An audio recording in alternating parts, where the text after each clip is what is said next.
This is From Now On. I'm Lisa Phillips.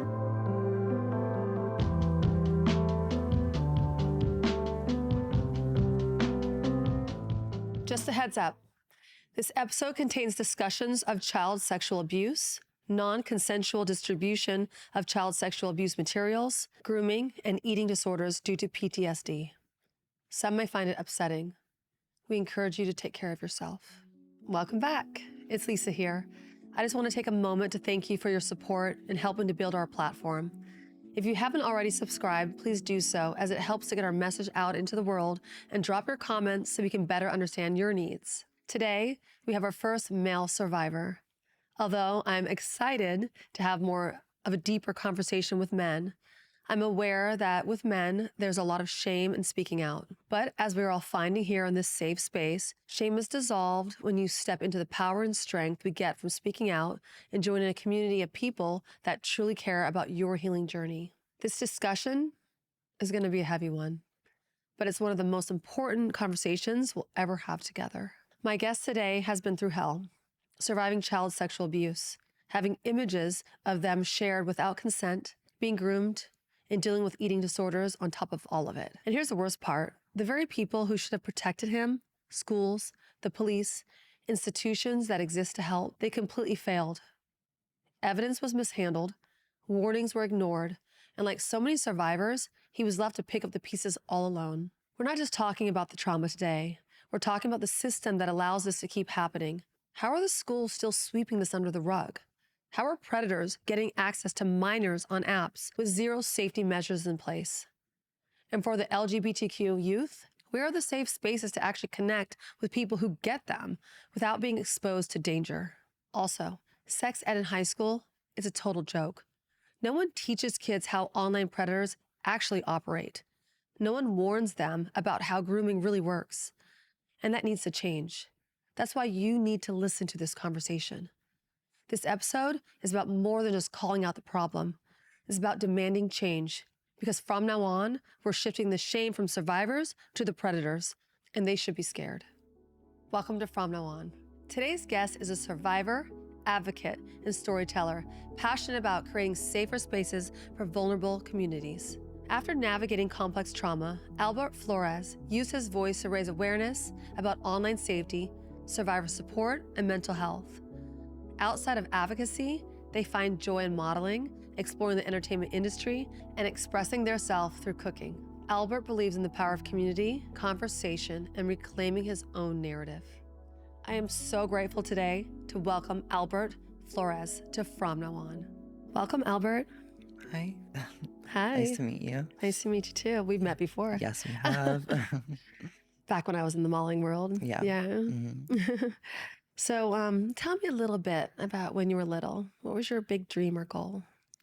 I know I was kind of had like two little branches I kind of want to separate into. I know one of them was always kind of like either mentoring or like teaching in some type of way, or just like helping kids or like just students. And I guess the other one was always just like me looking up just at watching Disney Channel and stuff, and I always kind of wanted to be, you know, in the entertainment industry in some type of way and break my way into that space. And yeah, I feel like I so far have accomplished a little bit of that second part, especially coming from, I guess, an immigrant parent who, I mean, they've never been involved in those spaces at all. So even just, I guess, yeah, breaking into it a little bit was a little bit of a achievement for my family. Yeah, no, it's a big deal. Yeah. It's not easy to go after that dream. It's a big dream. Yeah.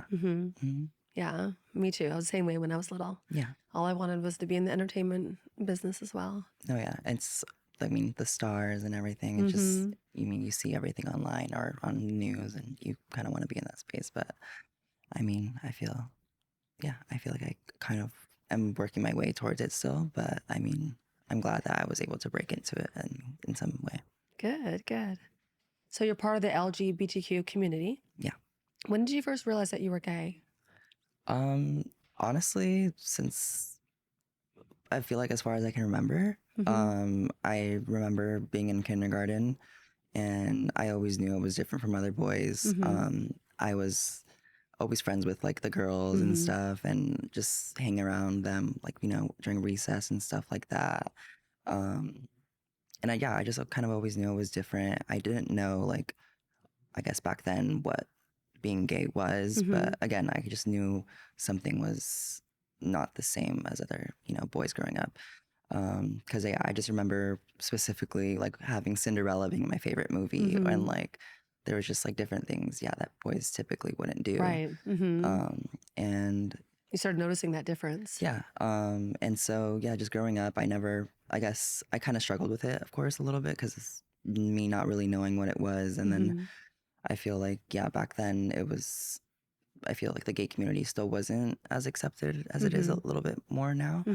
You're talking back then, like The 2000s, like early 2000s. 2000s. Yeah, sure. And so, I always knew I was different from a very young age, and it kind of just like evolved once I like, you know, educated myself about it more. And What about family support? family Were support? you open about it in your home? I feel like not that they had homophobic like it wasn't homophobia, but it No. was just more so they had like a heterosexual expectation out of me. Right. Like, Okay.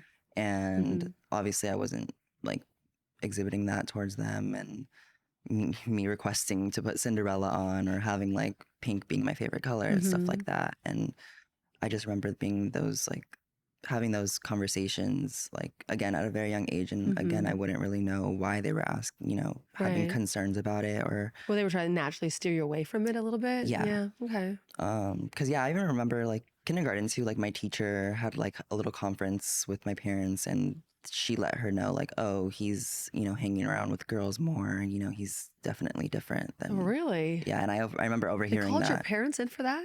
Well, it was like a normal conference. Oh, okay. Oh, conference. And they just And then, mentioned that. yeah, Oh, they were just trying to like find out. yeah.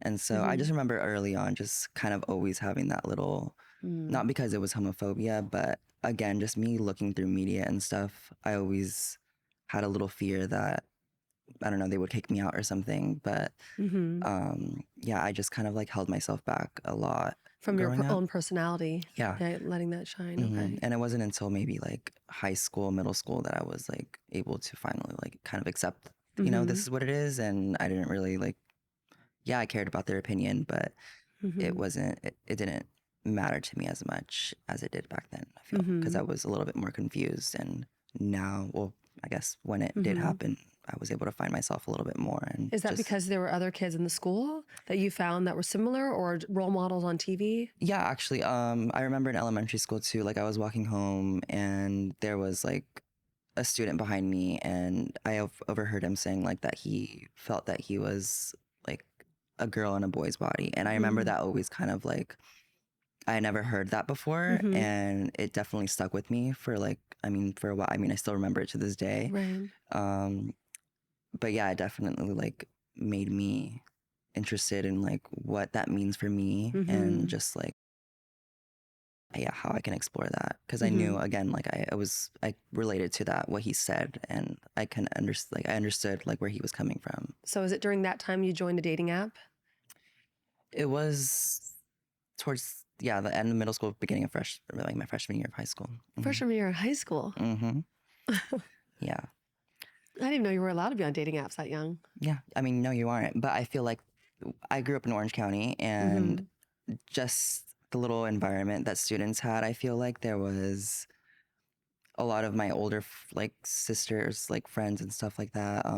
They would, you know, be on these dating apps, and they would be like seniors or whatever, like juniors in high school still, and still be underage, but still kind of using the app to their advantage because they knew they could get around that age. Right. Like, thing. And maybe more so for you, it was more about finding community. Yeah, that's that definitely what it was for me. When I first heard of the app,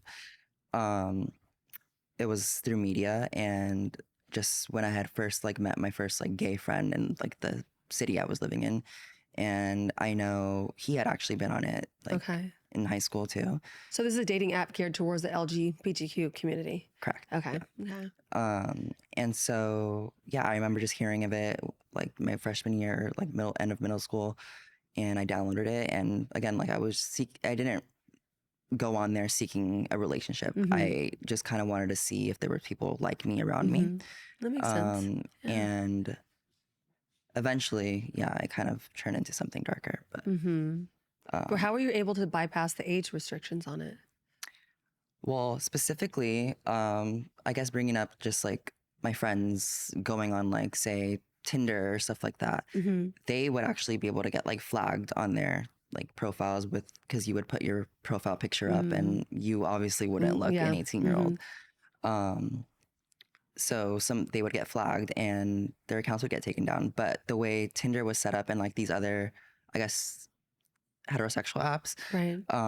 they would ban them and like fully like make them scan an ID, any like government issued ID, and for them to be able to like be back on there. Like you wouldn't, like, even if you deleted the app, it would still bring that thing up. Okay. Whereas, Yeah, most of them were like that, right? You had yeah. to put your ID in. Okay. Whereas this app specifically, they didn't do that. Oh, wow. You could delete the app and it would just be like a fresh start for you. And even just signing up, they wouldn't even verify like your email. Like you could put in like some bullshit email like Right. ABC like at yahoo.com. Wow, And interesting. they wouldn't, you know, as usually like they'll make you verify your email. But no, it would just put you straight on the grid. So were there other kids your age on the app?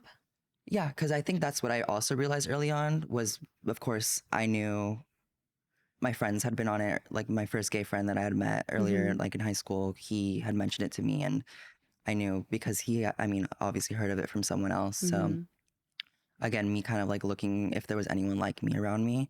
So the way that app is also set up is like, it's not how other dating apps are, where like, yeah, you'll show you the city that you're in, but this one in specifically like will show you're 10 feet away from someone. Like, Wow. so like it could literally like expose, you know, someone who's not really out and who's on there, but So how does that work? So you're sitting at a cafe and someone walks in that's on the app.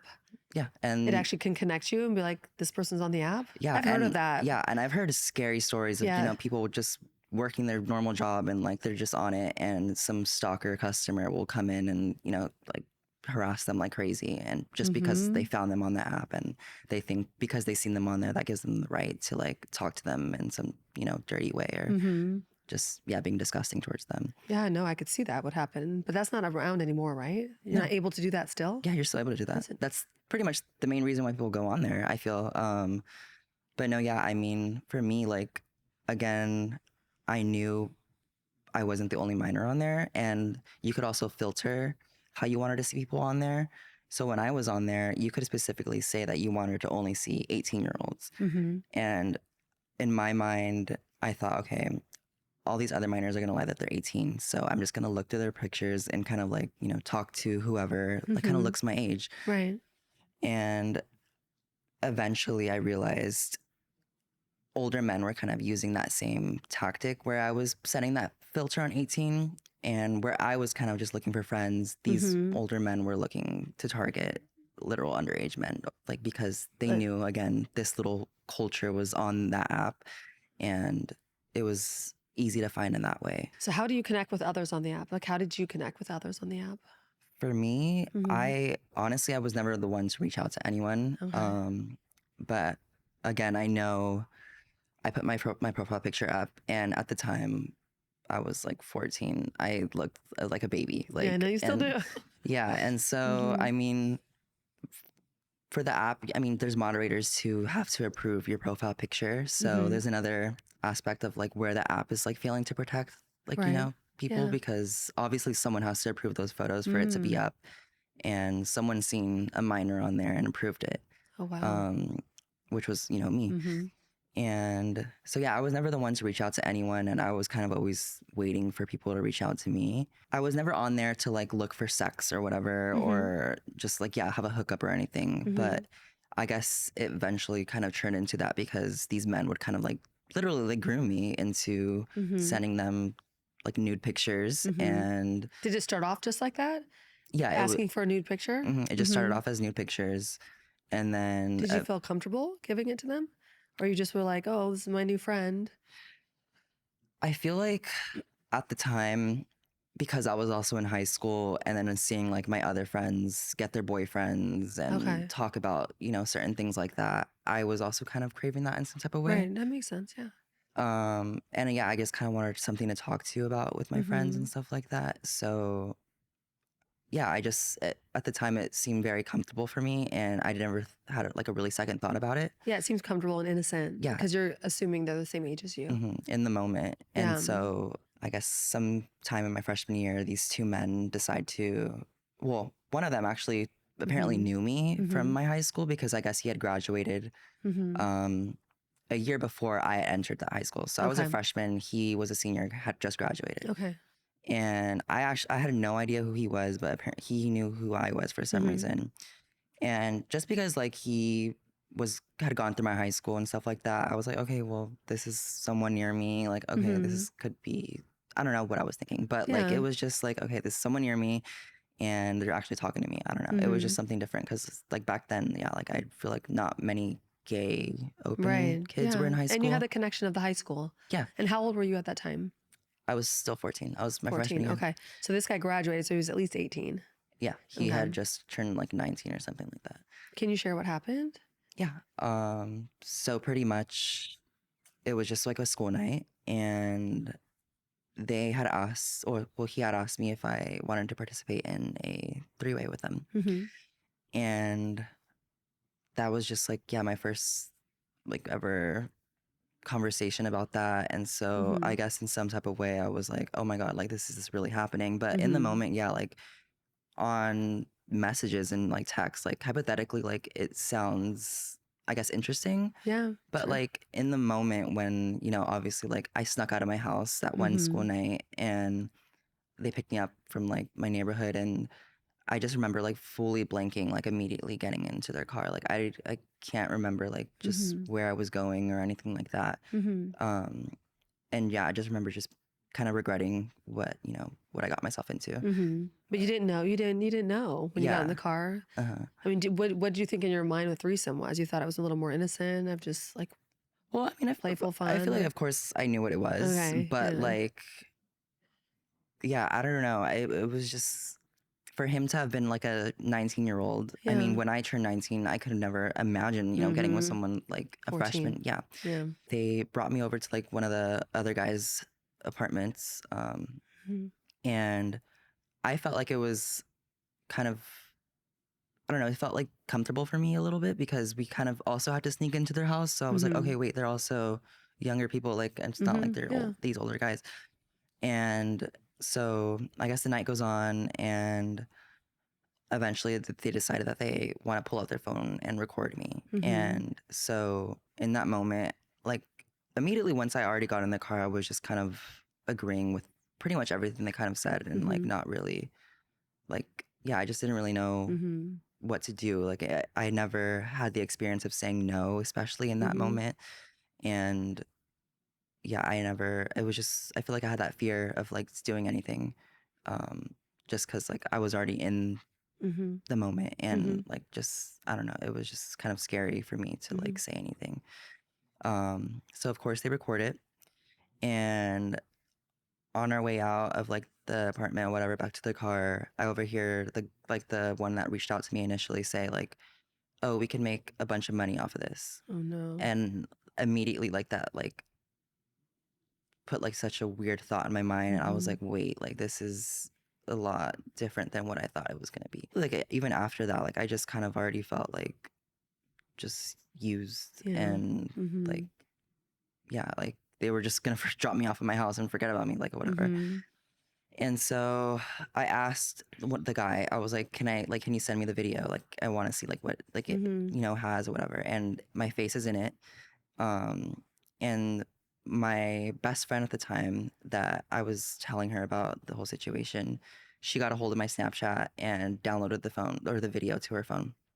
And she had a Without boyfriend you knowing. without me knowing. And she had a boyfriend at the time. She decided to send it to her boyfriend on like their football team. And from there, like it went from their football team to her school that she was going to that school, to my school, and to the entire fucking district. Oh my God. Um, and it was like within 24 hours, like I remember it was like my fifth period going out to lunch and I remember walking out with like my other friends, who she wasn't involved with, but just going out into our hallway and like it was just like a literal movie scene. Like everyone was just on their phones and just staring at me, looking up and down. And I didn't know what was going on, but I immediately knew something was wrong. Yeah. And so one of my friends finally told me like, wait, this video is like being circulated. Like, and I just immediately kind of like broke down crying like in the middle of the hallway. And I had still had one more period to go in like school that day. Yeah. So I was like, I can't, like, I cannot bring up the energy or whatever, you know, Yeah. I need to go to this next class, especially with this circulating so heavily right now. And I guess in the age like that I grew up in, people were just like sending it through social media, like airdrop. If you had an iPhone, Bluetooth on, they would just send it to you. And so, yeah, it was like up to, I feel like thousands of students had that video.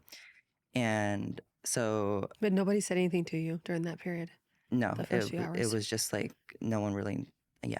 I mean, I feel like they didn't kind of have to confirm it was me, I feel a little bit, but yeah, eventually came to light that it was me. And so again, it was that day at school. And then I went to my teacher's room that I really confided in at the time. And I asked if I could just stay in her class for the rest of the day. And so she let me stay in there. And one of her students, I guess, obviously had found out, you know, the information. And I didn't let her know why I was in there, but she obviously knew something was wrong too. So she was like, okay, just, you know, take your break or whatever, just do what you need to do. But then obviously someone told her like what was going on. And so the day ended and she did bring it up to me, but I had it for my first period the next morning. So that next morning, I remember it was like a dance class I was in, and then I get called up to the office immediately, like by a office note. And I walk into my vice principal's office, and immediately, like, he just asked me, like, do you know why you're in here? And I was just kind of like denying it a little bit. And eventually kind of just like, he kind of broke me down, and like with me crying, that confirmed like that it was me. And of course, like, because it was CSAM, like the police had to be involved in everything. And so the officer, well, my school resource officer had came into that office, you know, that time. And for some reason, my administration was trying to make me out to be like, I don't know, the bad part, like the criminal or something. Did you explain to them at that time? Yeah, I mean, well, yeah, I told them like kind of everything what was going on, but I also remember too, I was also kind of scared of like anything like that happening. Like I wasn't out to my parents even though like I was, you know, feminine and stuff like that. I had never really had that conversation fully. Oh, goodness. So you Yeah, hadn't even told your parents yet. Did yeah, they call your parents to come in? they were on their way to Vegas that day, and so they called he told me to call my parents, and for some reason he told me to keep it on speaker, and I thought like that was kind of like Yeah. unfair to do, but it was just, yeah, he kind of made me tell my parents what was going on. And I just remember like breaking down, and of course like they were mad of like what the fact that like what happened, but luckily like they were supportive, and you know, just in parts of my sexuality, but it was just like, yeah, because you were the victim. yeah. And I mean, I was just alone there. Like it was just, I mean, walking into that office, and like, I mean, I felt like I literally had nobody. Like like even my friends at the time, like it was just like, Did your parents turn around and come back? No, they spent the weekend there. But no, yeah, I just remember having nobody in that space. And did you find out who told the principal? It was some other teacher. I don't know, some other teacher. Yeah. Okay. Because they were at that bound point, to find out anyway, right? yeah, I mean, I was already kind of expecting that to happen, but so how did they treat you? Like shit. I mean, the officer was like so much more empathetic than like my administration was. I mean, he was even telling the administration like, he's literally the victim here. Like, why are you yelling at him and stuff? Right. And what about the other ones in the video? Yeah. Well, I mean, I kind of let them, because I was kind of scared of everything. I just let them know there are others, like just other students from others, I don't know, somewhere else, and they kind of brushed it off. But I feel like they knew they were adults, but again, because I kind of gave them that statement, they didn't pursue the investigation in that way. Yeah, because you're underage and they're overage. Right. And so, yeah, I kind of protected them. So wouldn't that be criminal then? Well, yeah, of course. I mean, Yeah. yeah. So So, but the police officers didn't want to find out who they were? not really. Like, I Mm-hmm. feel like also along with my administration, just after that day, they just tried pushing everything under the rug, like just so fast. Like Oh, they they never just wanted to bury it. provided me no support. They expected me to go to school the next day as if Mm-hmm. nothing happened. Mm-hmm. Um, and it just genuinely like affected like my entire like high school experience, like from my freshman year to my senior year. Like I just remember having so many issues just because Mm-hmm. of this one thing that had happened. Mm-hmm. That's humiliating. Yeah, I Yeah. mean, it was just, I mean, someone, because it was airdrop, like the way people were like sending it, someone sent it to my grandpa. Are you kidding me? Yeah. And I just remember being with in the moment of all that happening, I remember going to my friend's house like after school one day and I was panicking because I didn't want to go home. Like I was just like, Mm-hmm. oh, fuck, like I just didn't want Yeah. to deal with it. Mm-hmm. And then all of a sudden I get the text message like, what the fuck is this? Like, and my grandfather, he's like fully like just Mexican American. Like Mm-hmm. he's not part of that culture at Mm-mm. all. Like so Mm-mm. it was just like a complete change. Like it was kind of hard. Like because Mm-hmm. it definitely changed my relationship with him for like that time being. Um, and I mean he would make jokes about it and Later kind of on. tease me about it. Yeah, Mm-hmm. but it was just I mean for me to have gone through that like at such a young age. I mean I tell like my friends now even like about that had happened and stuff like that and they're like holy shit, This like is a I couldn't horrible have thing. gone through that, like, and I'm just I mean I can't, if I replay it in my head I don't know, I feel like I'll start crying again. But Well, whatever happened to the friend that actually took it off your phone? Who started this whole thing? well I told the police That's officer obviously and everything about her and uh-huh. everything and they went to her school and they like questioned her and stuff, but I don't know what it Because she's the was. one kind of Yeah. distributing it. And so yeah, I mean I don't know what it was, but I mean the investigation just kind of just ended. Like it was just pushed Mm-hmm. under the rug from all the police department, my school, the district, everything. Like typically like they would make like a statement or something like, something had happened like Mm-hmm. eventually, like especially like involving so many students. So adult boys never got in trouble for it. No. Wow. And it was actually like last year, that guy, he found my Snapchat Mm-hmm. and he started to add me again. And I guess he had found out that like the video was circulating or something. Mm-hmm. And he tried to apologize to me. Mm-hmm. And I just remember kind of telling him, I was like, are you fucking kidding me? Mm-hmm. Like, do you really think like an apology is going to do anything now? Like, I mean, Mm-hmm. the only reason I feel like you're even apologizing is because you're scared shitless Oh yeah, that like, exactly. it was just so irritating for him to try to apologize for, I mean, to this day, it still affects me. Like, that was what I guess triggered my treatment resistant depression that I'm struggling with now. So it's been over like 6 years that I've been dealing with like this depression. Mm-hmm. And then, I mean, yeah, it was just like a lot to deal with. Like, I mean, of course, like it's just me going my freshman year and like that Oh, happening. I Like, know, right? The beginning of high school. yeah. And it just kind of stuck with me. Like, that was kind of like my reputation for like my next Mm-hmm. 4 years of high school. But Mm-hmm. eventually, like, I felt like I kind of owned up to it. I was like, you know what? Like, Yeah. whatever. I mean, it happened. Like, Mm-hmm. and there were It still, happened. It wasn't your fault. yeah. Yeah. And that's what I feel like I kind of struggled with a little bit too, was Mm-hmm. because, yeah, I felt like I had so much guilt, like just because I was the one that went in the Yeah. car. I Mm-hmm. didn't say no or anything, like, Mm-hmm. but it wasn't until like after the fact, like that everything happened, Mm-hmm. Well, you weren't aware what was going to happen. Yeah. It's I not your mean, fault. Yeah. yeah. So you called it CSAM. You called the video CSAM. hmm Can you explain to the audience what that means? That's child sexual abuse material. Mm-hmm. And I would, for some reason, call it a sex tape before, Mm-hmm. which eventually, like, I'm like, why? Like, I don't even consider it that. Like, so, I No, mean, it's yeah, not a sex tape when you're a minor. yeah. Yeah. So, I mean, eventually, like, yeah, it took me a lot to kind of like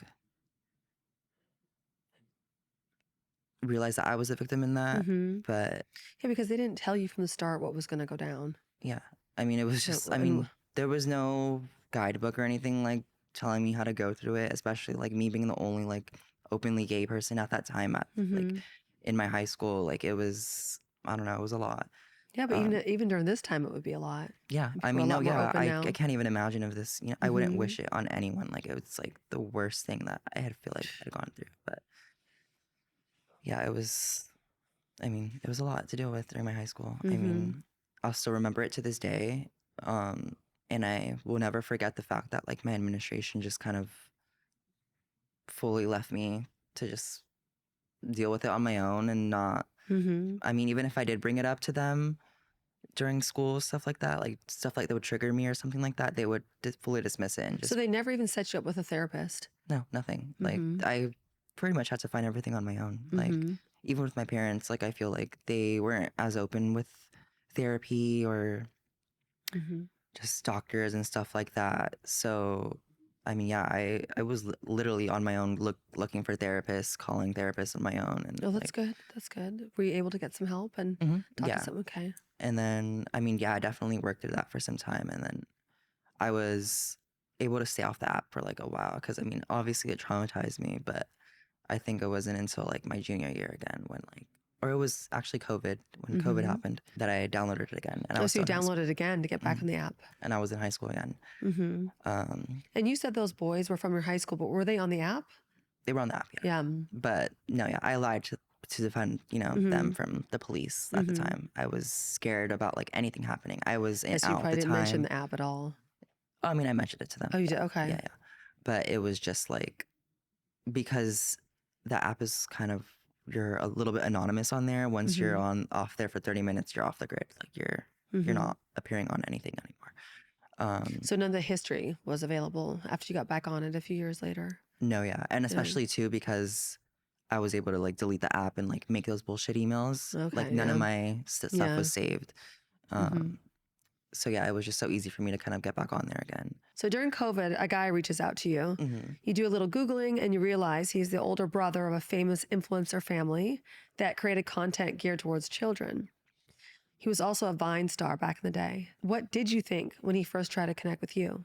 Yeah, I was kind of like surprised, like why he was reaching out to me.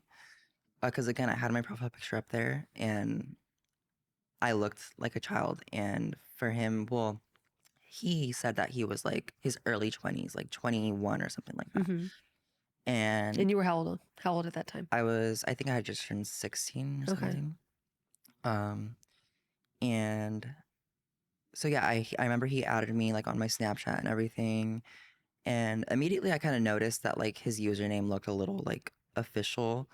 So I put it in Instagram and I didn't know who he was, honestly, like before I had met him. But I put it in Instagram and it turned out he was like this influencer, like part of this influencer family and stuff that I had actually kind of like realized I had watched past, like not just, I don't know, as a supporter, but like it was just coming up on my For You page or stuff like that. Okay, so when you saw him on the app, you recognized him?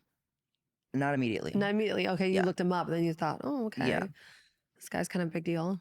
And so even with that, like I was like, I know I'm a minor. I don't want to be involved in that. Like it's like, I don't know what I don't know what he was thinking, but I mean, yeah, it was like that summer of that year until maybe I think like the fall of that COVID year. And he was just asking me like persistently to come over to his apartment in Huntington Beach. And I just always told him like, no, like I always kind of made up excuses, like it's just bullshit excuses. And eventually like I finally told him like, hey, like I'm a minor and I don't, like, I know you're this significant person of whatever, and I don't want that to like be a problem for you. And like, I'm fully okay with you not talking to me. You can block me. And yeah, I'm like totally okay with forgetting about you. Like, it's not a problem for me. And he was like, oh, that's okay. Like, that's fine. And so with that in mind, I guess at the time for me, like, I was like, okay, I guess if he's okay with it, then I guess I'm okay with it. Like, yeah, and you thought he was just 21. Yeah. I didn't think that was like that much older or whatever, but How old did you find out he was? it wasn't until like months of us, well, he and I hooking up, like him literally grooming me again, like giving me alcohol and like giving me weed and like just So you still thought he was 21? Yeah, I still thought he was 21. Well, Okay. I mean, honestly, like he looked it. Okay. What was he like? He was very like frat guy, I feel. Like, he was really obnoxious in that way and very, like, he wasn't out at all. I guess. Oh, with his community, he wasn't out. Yeah. So you built a friendship. Yeah, I mean, Yeah. I felt like I kind of like was able to like talk to someone a little bit in some type of way. And then even then, like just with him being in that entertainment space a little bit, like I felt like, like maybe I could like, talk to him and like this could like help me in some type of way. Yeah, for sure. But what was his role in the family business? He was not in videos anymore, but he actually was like the content, like idea creator. I don't know, like how you call it or whatever. But he was making up the ideas and always behind the camera. Like, and so he was just like not the oldest brother of the family, but the second oldest. But I just remember like when I was first came over to his apartment, like he told me like, oh, I want you to get to meet my friends and family and like this and that. And I guess, like it kind of like made me think, because like with all that happening my freshman year, like I let him know, I'm like, I don't want this to just be like you using me and forgetting about me. Like I kind of want like, this to kind of be reciprocated in some sort of a way. And he agreed. Like, so I was, I guess, having that green light in my head and like, yeah, because you were very transparent from the beginning. And like I just kind of told him like, not specifically what had gone on, but it wasn't until actually like maybe our third time we had seen each other and I had let him know about that little stuff that had gone on my freshman year. How did he react? He asked to see the video. Yeah. And I immediately was like, oh, like that just put me off so bad. Like it was like, that's kind of weird. Like, why would you even ask? And he asked like in a way that was like, he wants to get off to it. You're creepy. Yeah. How did he start grooming you? Yeah, it was just like him manipulating me into saying that he wanted me to like meet his friends, his family and stuff like eventually like move on to like a serious relationship and like he's gonna help you out. And it made it seem like that. Like he made it seem like that so much. And like it was honestly like every time that I asked him, like every time that I seen him, I asked him, I was like, well, are you seeing anyone else? Like I was kind of like a little bit worried. And he always told me no. Okay. And it wasn't until like late that like the end of the year and he stopped. I was never the one again to reach out to him. I would always wait for him to reach out to me. And eventually he kind of just stopped like reaching out. And I was like, something's going on. And for some reason that same week, someone on Instagram anonymously like DM'd me and was like, hey, I noticed you follow him and he follows you. How do you know like him? And at the time I was still kind of protecting the relationship too. So I was like, oh, like whatever. He just follows me. Like I just played it off. And he just kind of dropped a bomb on me saying, well, hey, I want to let you know that I'm also a minor and I've been in a relationship with this guy. And oh, really? I've been in with, this relationship for over a year. And I also found out that like he's seeing 6 other like minors at the same time as us. 6? Yeah. And he sent me like all these guys' profiles. And of course he followed all of them and they followed him and everything. And dang. How did you feel? Like I was like, what the fuck? Like it was just like immediately just like kind of like a slap in the face. Like I just immediately felt used. I just screenshotted everything and I straight up like asked him. I was like, wait, like why did you do this? And called and asked him or you went over? No, I just like kind of texted it to him. Okay. Yeah, because he would Uber me over all the time. Like he would like pick me up. Well, either just get me a ride from my place and like I would just get to his apartment in some way. In his apartment, did he give you drugs and alcohol? Yeah, as he a would minor? serve me like wine or like just tequila shots or give me like his weed and stuff like that. So I guess it wasn't until like maybe I was like a little bit intoxicated that I was fully complying with what he wanted me to do. Would he be intoxicated too? Yeah. And I just remember again with that like person messaging me, he also let me know along with that information that he was actually 33. 33 and you were 16. Yeah. So he was like double my age. And how did you feel about that? Again, like I was like, 'cause that's old to you. Yeah, like I was like, what the fuck? Like I don't know why he lied to me like multiple times because I asked him like, are you seeing anyone else? And he like fully like lied to me, like, saying like I want this to be a serious relationship and stuff. And he fully like just lied. And I Mm-hmm. confronted him with it, and he just kind of played it off. He was like, oh, sorry, like I got into something serious. And he just, Oh, sorry. yeah, like, oh, my bad. Like, and Mm-hmm. I kind of like asked for further explanation. And he just didn't give it to me. And Yeah. I told my therapist at the time about what was going on. And then, yeah, I mean, it was just a lot to deal with at the time because, like, I didn't feel like I could speak out about it because he was like Because he's this older. Yeah. person and he was also older. And, Mm-hmm. like, I felt like, I don't know, he could have like an attorney or something. Like, I don't know. I just didn't want to be involved in that Yeah. anymore. So I just kind of like tried my best to forget about it the best I could. Did you end up talking to the other guys Yeah. and finding out like how long they were seeing him for and how much it overlapped? Yeah. Well, it actually wasn't until it was like a couple weeks after that. And I had like made a TikTok on my TikTok thing. And it Mm-hmm. was like a joke. And it was like not even a serious post at all. Like I was just kind of like joking about like the trauma that happened. And Mm-hmm. it blew up overnight. Mm-hmm. It got like 2 million views. Wow. And within the next morning, even more like people, or I think it was the same people confirming, but like I think I found 2 more people were like saying, wait, is it this person? And can I also message you about it? Wow. So I found out that there was like so many, we all looked similar. Like there was very little changes into like how we looked. Like it was very weird. That's Um, interesting. I mean, I talked to them and some of them were like models and stuff. And so I felt like with that, like I felt that I had to look a certain way for him. And keep myself small or just, Yeah. I mean, I developed my eating disorder because of him. Mm-hmm. So he would say certain things to you about your body? It wasn't that he would say certain things, but it was, I feel like he had a little bit of an expectation. Just also with, he would go to the gym and stuff like that. And he was Okay. like this big, like gym freak and stuff. Okay. And I mean, I was like literally like 90 pounds back then. And like, for him to say that I could have been thinner, I don't know, it was just really weird. And so, That is really weird. yeah, I mean, it stuck with me for the rest of my life. And well, to this day, Yeah. like,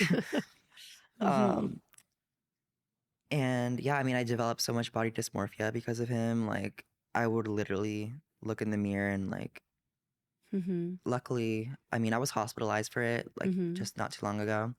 But I mean, I was literally about to like fully die from it. Like, my organs were like about to just fail on me because I wasn't eating anything. And it just got to the point where I was just like, just starving myself every day. And this is before you found out about it. You were going through this because you felt like you weren't good enough for him the way that you were. That's kind of where I started, like going through it, but it wasn't until like after, like I That kind you of felt left him. betrayed. Yeah, and it definitely affected me a lot more, and I feel like stuck with. Yeah, because it's the second time you went through betrayal. Yeah, and from your best friend, and then.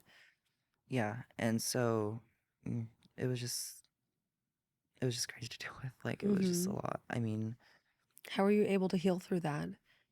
Was it through therapy, or did you have a good support system? I feel like because I was also able to find out that I wasn't the only one. I had that little bit of support. Right.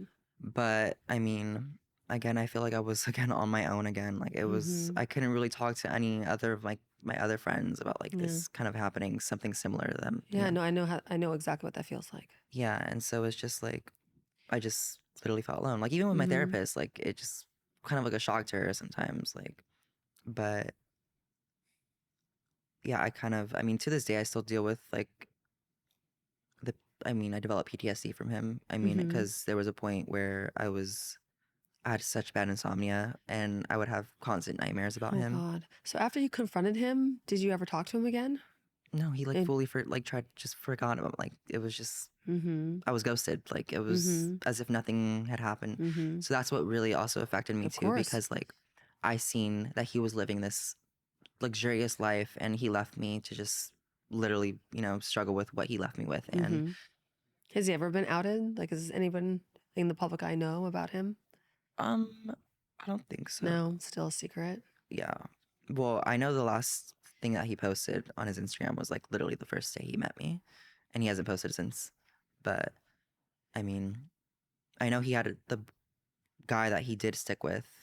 I let him know. I was like, because I didn't know if he was aware of it. So I let him know. I was like, hey, like, just want to let you know, like, this was all going on, and we were literally in like this like relationship almost together. Right. And he was kind of like mad about it, like towards him.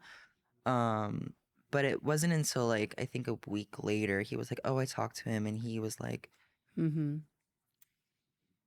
he fully switched up on me. He was like, "Oh, you shouldn't have been on there. Like, you shouldn't have been talking to him in the first place. This and Mm-hmm. that." Blamed And I you. was like, he literally reached out to me. Like, what do you mean? Yeah, Like, exactly. But that's just what he was telling him. yeah. You know.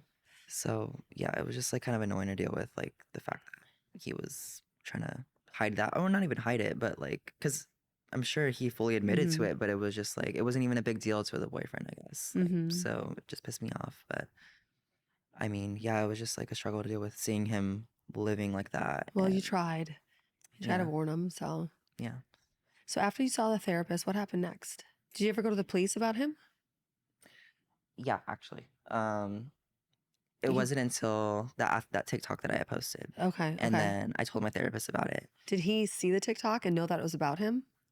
I want to. Well, people tagged him, and Mm. he deleted his TikTok after. So I want Oh. to say that he did. Oh yeah, definitely then. Yeah, but yeah, I don't. He never. Nothing came out of it or anything. So did you talk to the police after that? Yeah. So I told my therapist about it, and because I let her know like there was so many other people involved, like Mm-hmm. we of course had to involve the police, and so HBPD came to my house that one day, like immediately the same day I reported it, and the officer that came to my house was so condescending. Ugh. He was just the worst like person that could have ever came to like just dealing with that situation. Mm-hmm. Like no sympathy for you. Yeah, because Yeah. of course I had to tell him what was going on and everything, and um I mean, he confirmed, like he showed me his ID like through his like little phone and everything, and like showed me that it was him, and I confirmed like his address and everything.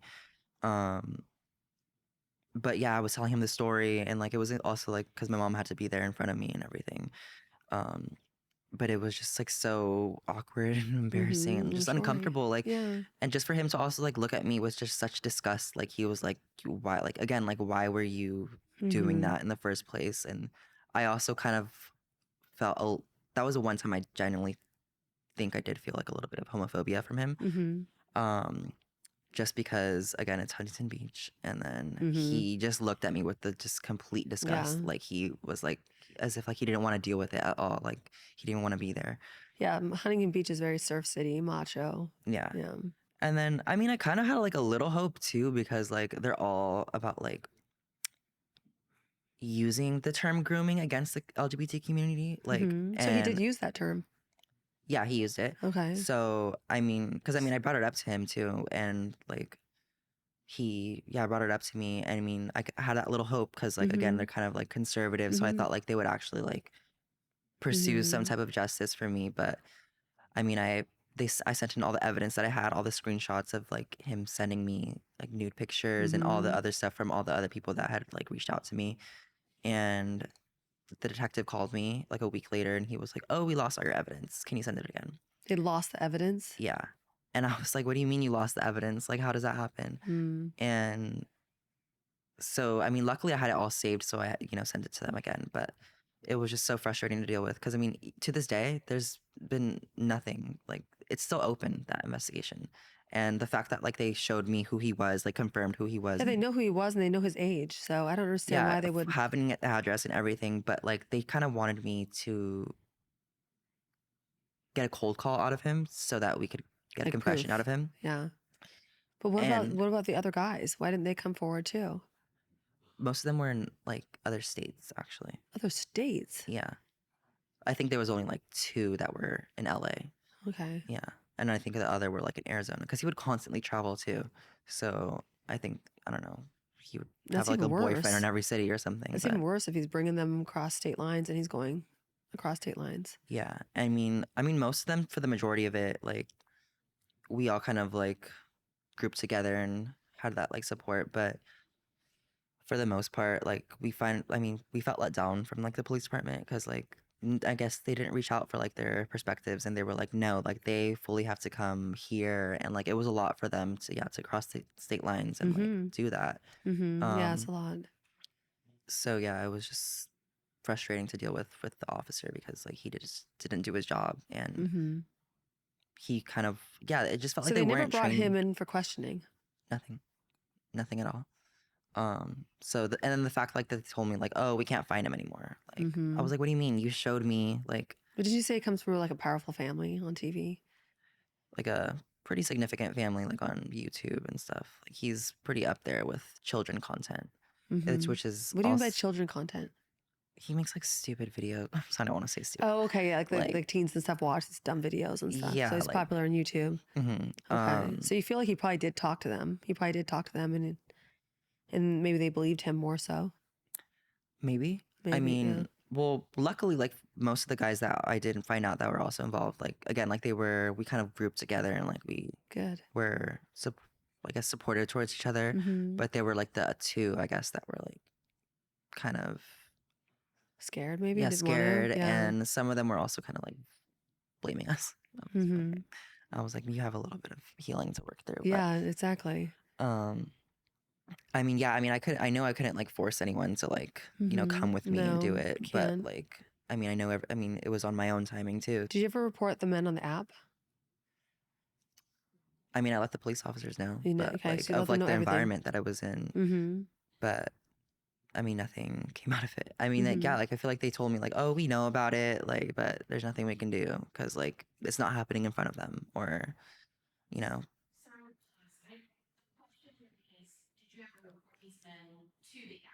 Oh, to the app. Oh, to the app. Okay. mm, You didn't, right? So no. I mean, there should were. should I ask it? Do you want to ask or should I just answer? No, I'll ask. Did you ever report these men to the app? Um, for the most part, no. I mean, I just Mm-hmm. kind of, well, honestly, actually, because of the app, like it had a very, very dark like environment. Like Mm-hmm.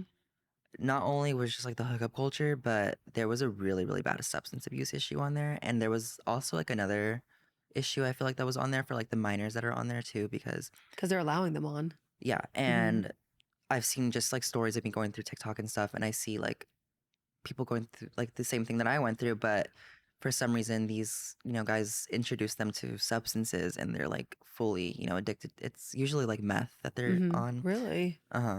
And so it's just like it's a very big culture and it's kind Mm-hmm. of hard to just kind of escape once you see it everywhere. Right. So this is a known culture on that app Yeah, and like of hooking up with a guy and then giving him meth and drugs, drugs and things yeah, like that. Okay. it's typically always meth for the Mm-hmm. most part what I've seen. Um And I think, yeah, they try to regulate it on there, but like people use like little diamond emojis and stuff like that. But how does that Like, work though? I don't get it.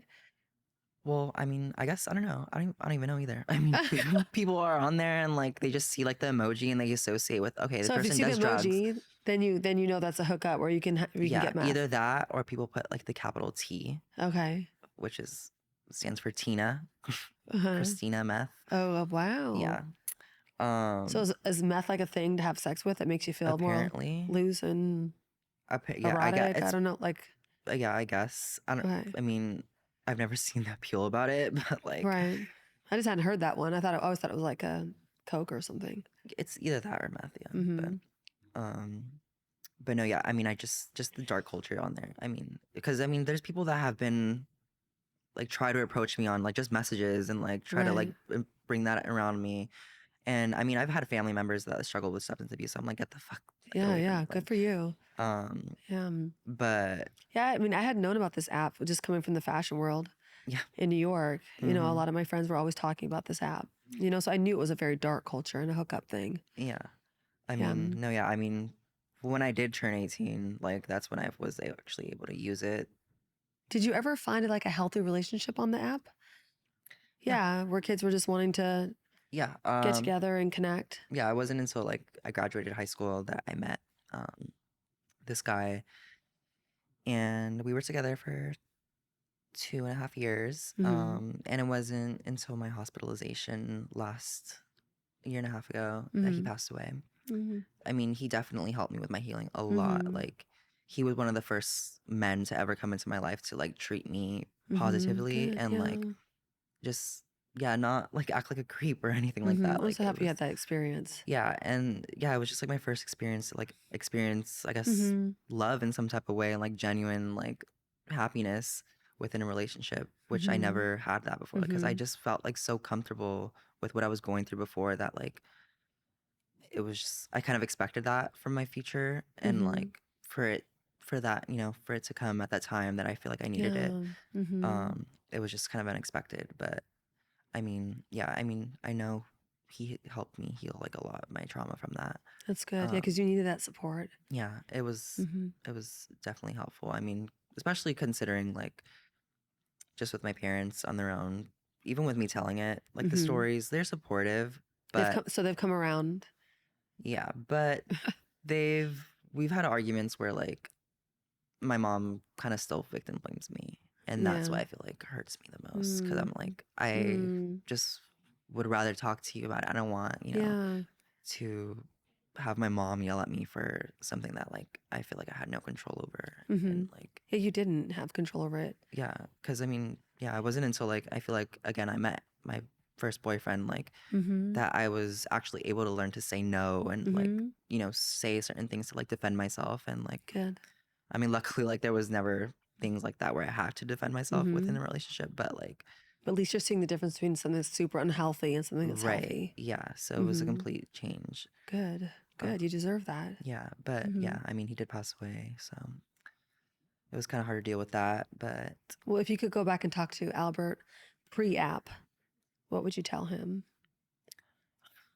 don't do that. Don't like just don't like. I honestly wish like I just had never heard of it until Oh, like I was in 18 or something. Like right. I could have just saved myself from so much trauma. Like Mm-hmm.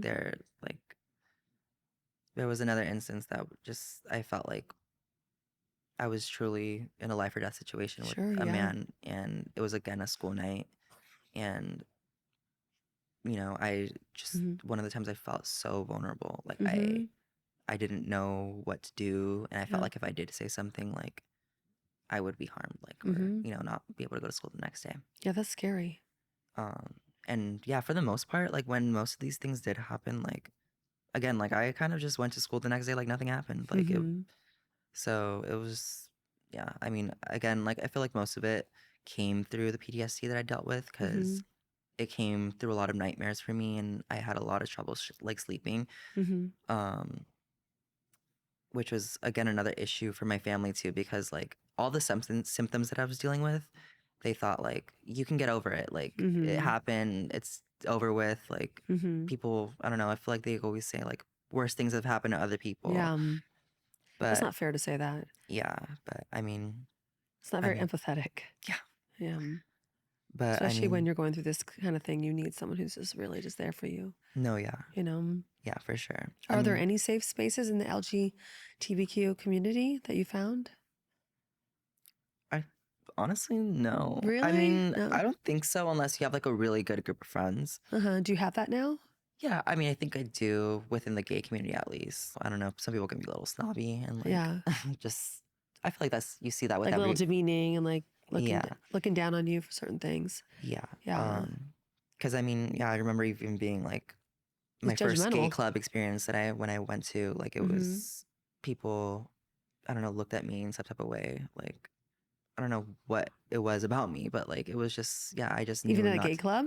yeah, at a gay club. Like it was just like people would just say certain like stupid shit. Like I remember being Uh-huh. in the bathroom and like someone gave me like the dirtiest look, and I was just minding my own business. Like it was my first experience to that environment, so I was like, okay, like let me keep my guard up too. Like yeah, it was kind of hard Mm-hmm. to make friends in that space, but Right.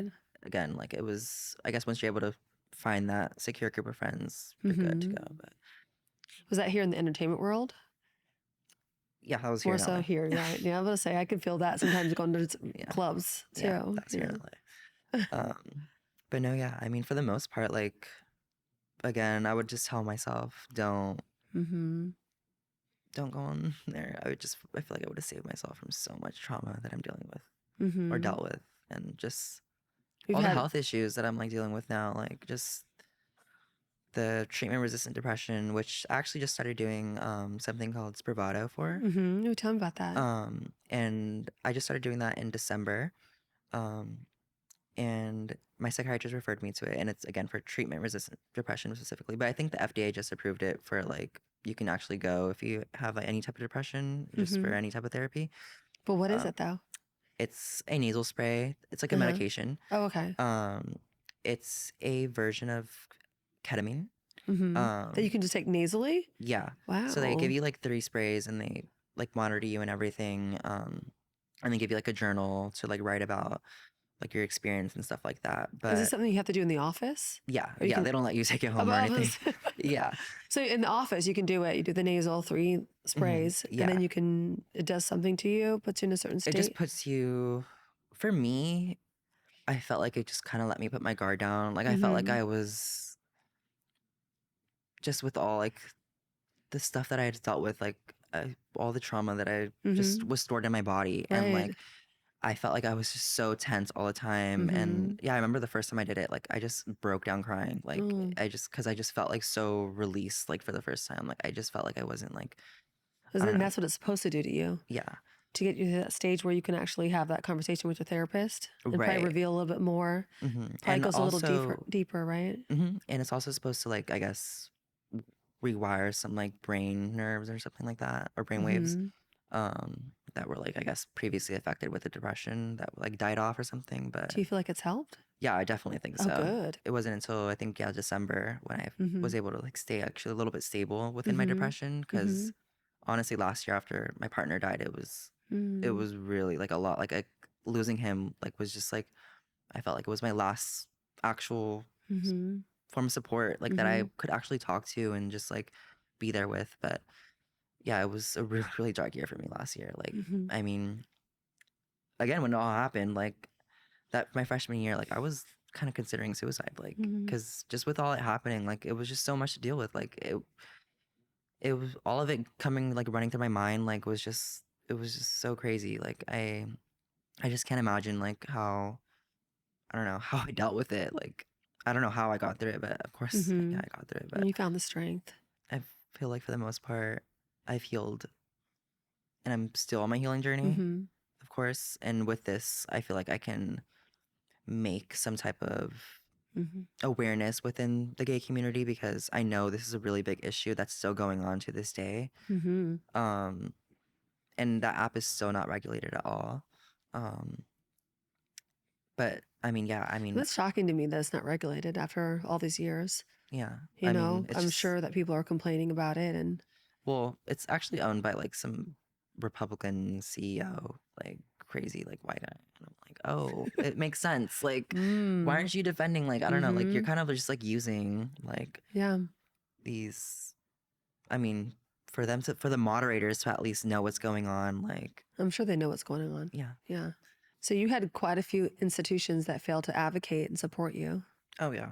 I mean, from my district to my school's administration to even like the counselor that I had at school, and just like even I feel like even my family. Like I had to like look for everything on my own. Like the attorney I have now, the like luckily with her, like I felt like meeting her and just going in some type of way with my legal process has I guess helped me move on in some type of way. I feel like of course I'm never gonna forget about it, but it's definitely like helped me, I guess, progress from it in some type of way where I'm not like constantly on edge or just worried or something. What resources do you feel like should have been provided for you?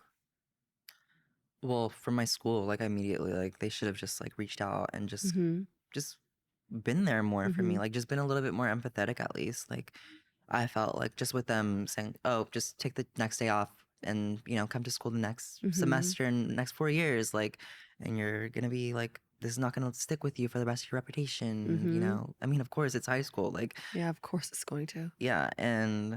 But what about a counselor or someone for you to talk to? The counselor, I mean, yeah, they offered me that, but my counselor, she, even then, like, I felt like because of all that happening my freshman year, I felt like with all that happening, my district thought I was like the problem child of like my school and just everything. And I think it was my senior year, they tried their very best, like very hard to like kick me out of the school. Mm-hmm. They were looking for like, because I Because of wasn't the the stuff that happened years before?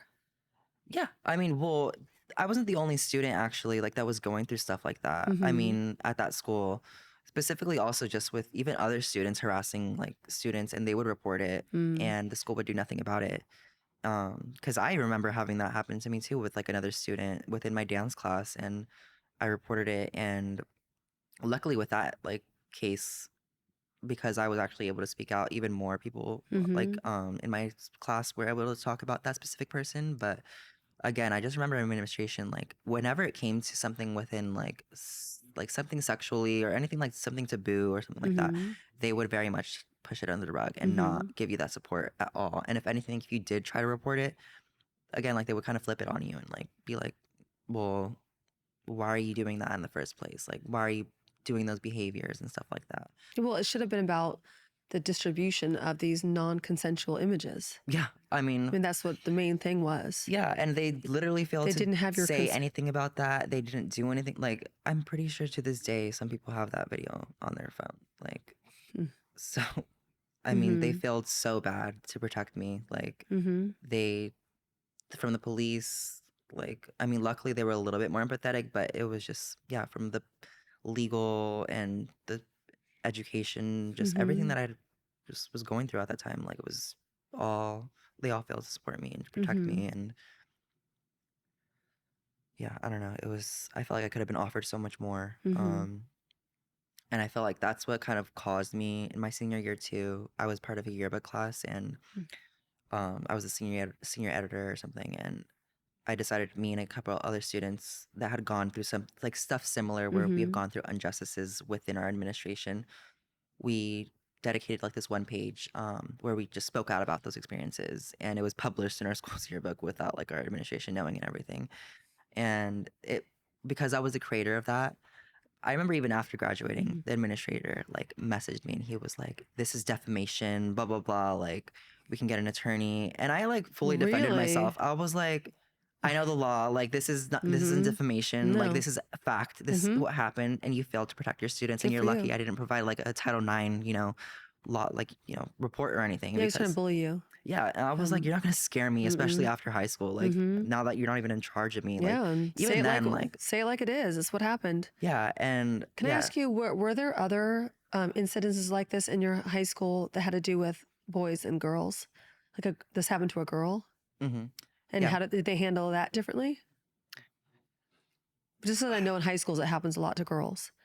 Honestly, no, because I was actually with those, like with the same girls, and I remember we would go out to like our senior year to like the administration's office and like let them know like that stuff was going on, either to them or like to other students that Right. would kind of be a little bit afraid to report it. So I remember people would kind of like come out and reach out to us and like let them know, and like So they didn't protect anyone. no one, like they They just just kind tried of to thought like we were the issues, like we shouldn't be bringing this up at all. And because like it was such an issue, I remember someone graffitied in our school's bathroom like, "Some student is a rapist."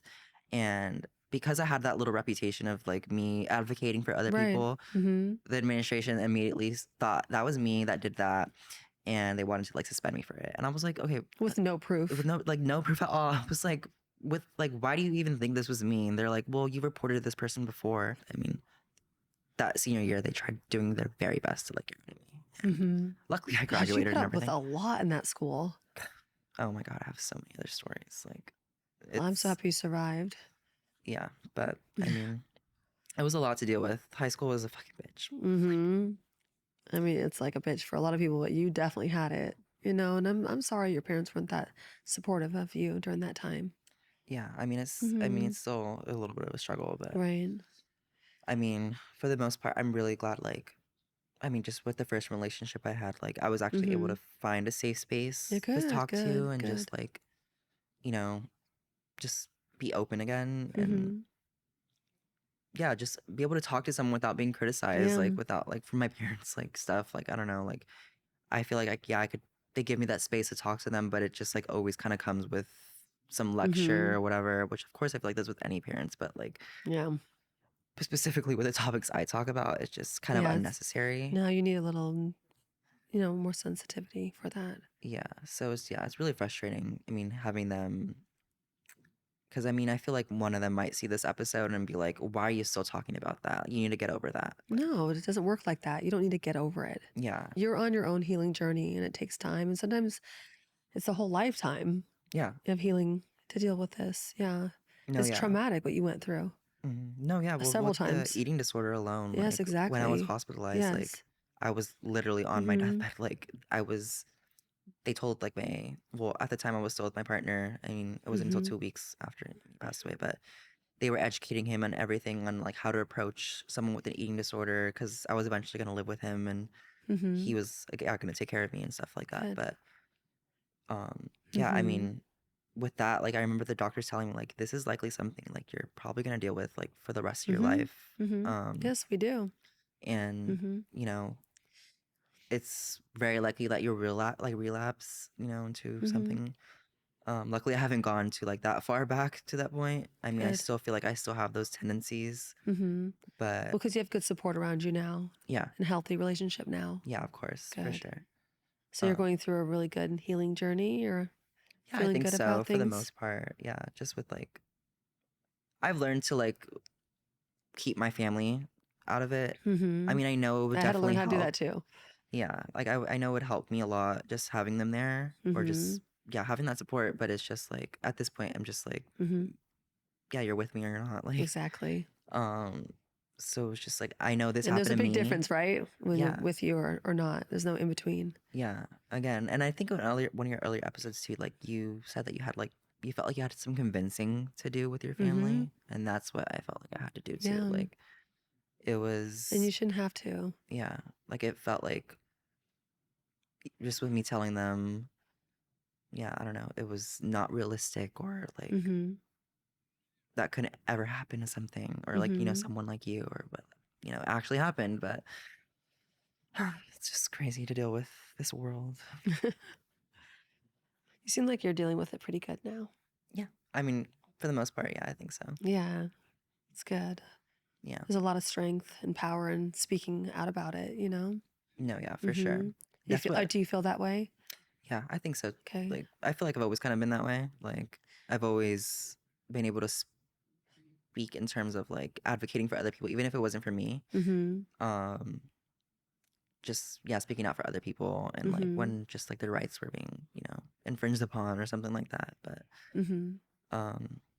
yeah, I mean, I definitely felt like I had to learn that for myself. We're all on our own healing journey. No, yeah. Where we learn certain things at certain times, right? Like some people come into our lives for like your really good friend and relationship just for a little bit of time, but that's kind of what you needed to get you out of, the depression that you were in. Yeah. And I don't think I'll like ever forget about, I mean, that was like kind of my first experience to like anything like that. And yeah, you needed it was that. a really positive experience. So yeah, I feel like it'll like stick with me for like the rest of my life too. I hope in so. a positive way. I hope so. So when you hear the powerful statement from now on, how would you end that sentence? From now on, I feel like I've definitely learned how to speak up for myself for sure. When to say no and how to say no, and when to, I guess, emphasize that in certain situations. And yeah, I really hope like from now on, like, and this episode at least can relate to some other gay kid across like the country who doesn't have like the resources I have, and like I guess the space to talk with you. I hope like it can relate to them in some type of way, and like let them, help them on their healing journey. Because I feel like I feel like that's what helps me more, because seeing other people, or helping at least other people with something that I've gone through, like would, I guess, help my healing journey alone. Yeah, that's what I feel like. Yeah. With survivors, it's always like so good and healing to help others. Yeah. I mean, that's why we're here. Yeah. Yeah, and I'm really proud of you for speaking out. I really am. Yeah, thank you. I really appreciate that. Yeah. Thank you for joining me today. No, of course. Thank you for giving me this opportunity and space. This is From Now On, and I'm Lisa Phillips. Don't forget to subscribe, like, and comment. Your support helps to build a stronger community for survivors. Until next time, stay informed, stay empowered, and remember, there is strength in speaking out. Special thanks to our amazing guest, Albert Flores. Elizabeth Wyndham is our senior producer. Christopher Leon is the editor, and Jose Oriana is our studio producer. Our theme music is Many Worlds by Memory Theory. If you have any thoughts, questions, or stories about your own views on topics discussed on From Now On, email us at fromnowonpod@gmail.com. And please follow, rate, comment, and review on Apple Podcasts, Spotify, and YouTube. If today's conversation resonated with you and you are seeking more support in your own healing journey, if you or someone you know has been sexually assaulted, help is available. Call 800-656-HOPE. If you or someone you know is being trafficked, contact the National Human Trafficking Hotline. Text 233-733. That's Be Free. PAVE is a 501c3 nonprofit creating a world free from sexual violence and building communities to support survivors.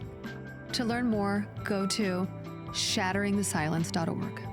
Speak Out, Act, Reclaim, SOAR, is dedicated to providing a safe and empowering space for survivors of sex trafficking to reclaim their stories and stand up for themselves and each other. That's www.speakoutactreclaim.org.